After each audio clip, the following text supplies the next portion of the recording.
Hi class. So before we move on to chapter 2 of Because of Winn-Dixie, I just wanted to talk a little bit about point of view and the narrator of a book.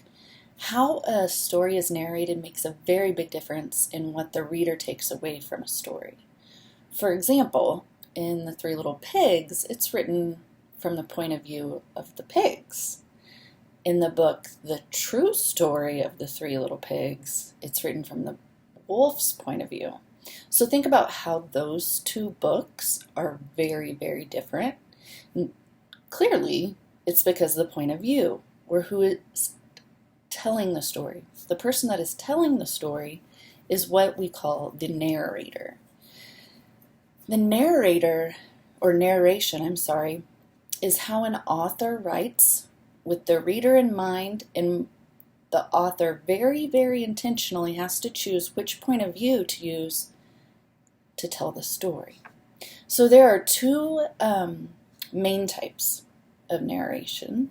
There's first person, which is when a story is being narrated by one character at a time. We recognize this by the use of pronouns like I, me, my. The other type of narration is third person. This is when the narrator is not a part of the story. It's just someone that is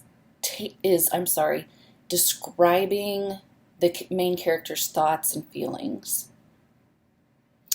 Think